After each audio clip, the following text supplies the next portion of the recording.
Hey, it's Mark Lanier with your video thought for the day, ending question week, where we look at important questions that were asked in the Bible and try to understand them in light of our circumstances today. Well, there are a whole lot of questions that are asked in the Bible, and I could have gone into a lot more of them, but many of them, especially the ones asked by God, are frequently what we would call Socratic questions.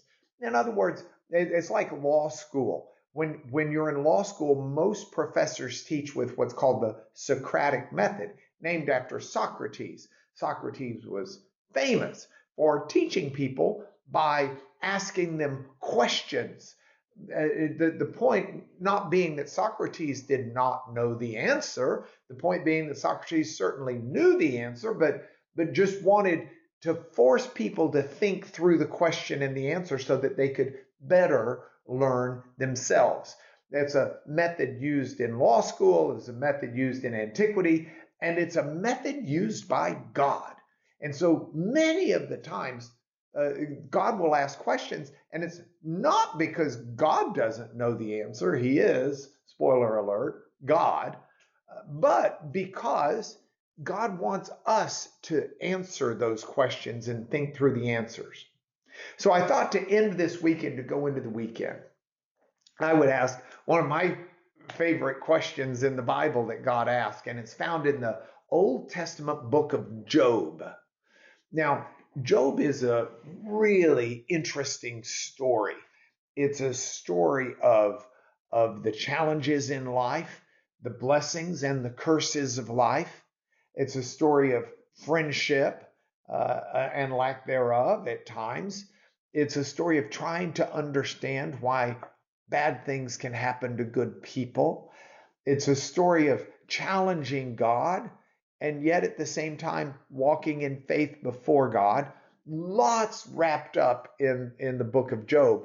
But toward the end, as God's getting the blessings back into Job's life, and Job has made it through this really tough journey.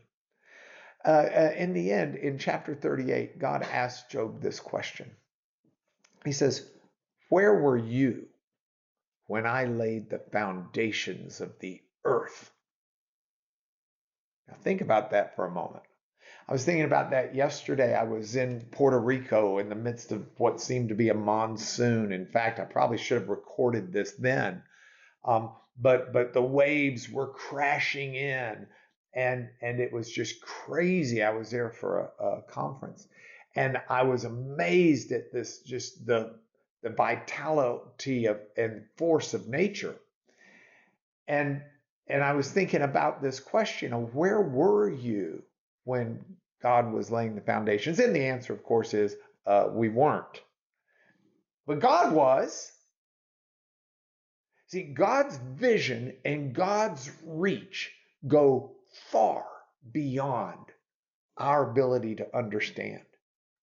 And so as we walk through life and we face challenges and we struggle to come to grips with it, and God wants us to struggle and he wants us to try to understand, but it's always within the realm or the circle of being trusting in his goodness. So we can challenge, we can struggle, we can cry, we can plead with God for greater understanding. But when all is said and done, we still need to walk in faith as people of the moment, walking with a God of eternity. And that's your video thought for today.